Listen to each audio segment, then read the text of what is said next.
Bonjour, bienvenue à tous. Nous sommes ravis de vous retrouver ici au 104, 11 et 12 septembre sur Materials and Light, le salon des solutions innovantes pour l'architecture. On est ravis d'accueillir Agnès Jullian. Bonjour Agnès. Bonjour. Présidente de Technilum, un acteur responsable de la ville durable et désirable. Pratiquement, que fait Technilum pour ceux qui ne vous connaissent pas encore? Alors nous sommes concepteurs et fabricants de mobilier urbain d'éclairage, ce qui veut dire tout ce qui est colonnes, lampadaires, mâts, tout ce qui équipe en fait les collectivités locales pour la lumière. Très bien, et vous êtes basé à Béziers, dans le sud de la France. Les produits sont made in France? 100%. D'accord, à côté de Béziers justement. Chez nous, Chez à Béziers. Eh ben, parfait. En revanche, vous êtes en France entière, plus une partie à l'international, c'est bien ça?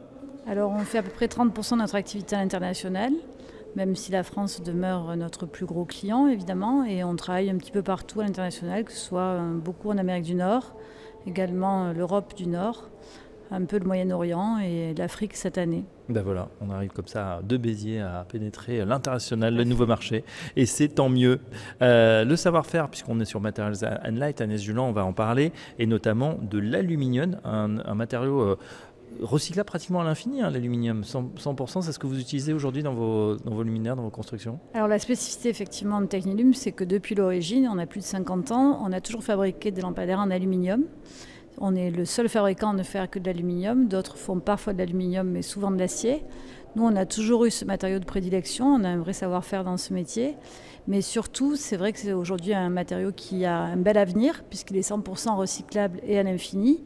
Et nous, l'aluminium que l'on utilise est lui-même à 75% recyclé. Ce qui veut dire qu'on est sur un matériau qui est très durable et qui n'empiète pas du tout sur les ressources naturelles. Est-ce que vous avez le sentiment, puisqu'on parle beaucoup d'écologie, de sustainability, d'environnement durable, que les communes, les clients, vos clients, les collectivités sont de plus en plus sensibles à cette problématique? Est-ce que c'est quelque chose qui est réellement demandé dans les appels d'offres aujourd'hui? Alors il faut que ça le soit davantage, mais effectivement il y a quand même une prise de conscience, ne serait-ce que parce qu'on a beaucoup parlé d'extinction et autres. Mais aujourd'hui il y a aussi le fait d'acheter durablement.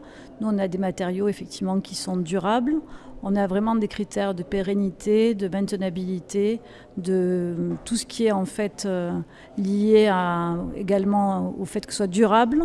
Mais peut-être aussi, je dirais, c'est peut-être quelque chose qui nous caractérise davantage, c'est qu'on a aussi des choses qui sont intemporelles. Oui. Donc ce qui veut dire que ça ne sera pas démodé. Voilà, le lampadaire qu'on fait aujourd'hui, maintenant 50 ans, et ça nous est déjà arrivé, il y a des chances qui sont encore là. Bon, évidemment, s'il y a un nouvel aménagement, ça ne sera plus le cas. Mais notre fierté, c'est quand même d'avoir aujourd'hui des produits qui sont encore en place 30, 40, voire 50 ans après. Oui. Où c'est qu'on peut voir justement vos projets, les produits? Un petit peu partout en France. Là, on est en Ile-de-France. En Ile-de-France, récemment, on vient de faire pas mal de quartiers sur la plaine de Saclay. On vient de faire la Bibliothèque nationale de France Richelieu. On vient de faire également l'écoquartier La Vallée, qui est un bel écoquartier à Châtenay-Malabry. Donc il y a plein de projets un petit peu partout, je dirais, dans Paris et autour de Paris, mais également un petit peu partout en France, que ce soit à Bordeaux, à Montpellier, à Cannes. Enfin voilà, on travaille un petit peu partout. Très bien.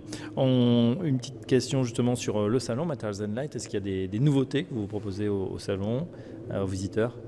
Alors des nouveautés, il y en a toujours. Après, nous, on a une façon de travailler qui est un petit peu particulière. On travaille beaucoup avec des maîtrises d'œuvre, ce qui veut dire aussi qu'on a des produits certes standards, mais qui sont aussi chaque fois déclinés plus ou moins pour des projets qui vont vraiment dans l'esprit des lieux. Et on a également là des produits que l'on présente qui sont notamment un mini Nerello qui fait partie d'une gamme qu'on avait déjà, mais également des projecteurs, donc Paul, Paulette, également Bernard et Bernadette, puisqu'on a la chance d'avoir des projecteurs qui ont des prénoms et pas que des numéros. Mais on fait surtout des choses très spécifiques, donc je dirais qu'on travaille plus par projet que par produit. D'accord, donc il y a un stock finalement, mais c'est modulable. Alors il n'y a jamais de stock, nous tout est fait sur mesure et au moment, ce qui veut dire aussi qu'on peut gérer une finition différente. On travaille aussi beaucoup sur des choses qui ont tendance à être sur la mutualisation, donc ce qui veut dire qu'un mât fait pas mal de choses et pas uniquement éclairé, donc il peut évidemment servir pour de la vidéosurveillance, de la sonorisation, mais également pour avoir des choses qui soient plus low-tech, du type porte-manteau, miroir, accroche-chien, poubelle, etc. Donc on travaille vraiment sur ces concepts-là, ce qui veut dire aussi que tous ces accessoires, toute cette accessoirisation, peut venir après. Oui. Et donc c'est personnalisable à souhait.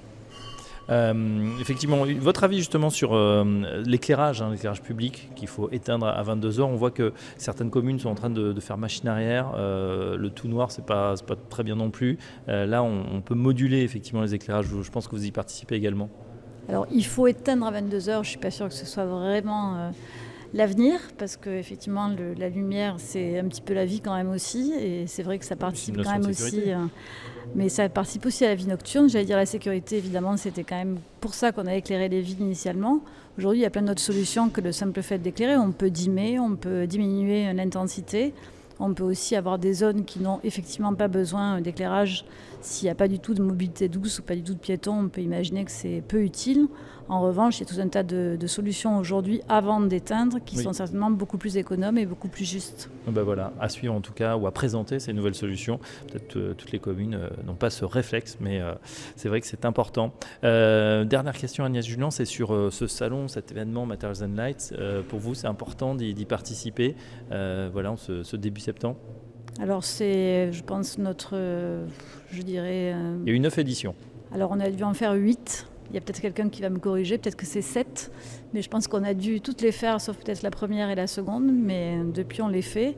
Je pense que c'est un beau rendez-vous. Oui, le format est aussi un format qui est attractif. On a la chance d'être sur un salon qui se spécialise de plus en plus dans la lumière. Alors peut-être au détriment d'autres, mais en tout cas pour nous, c'est un salon d'avenir, oui.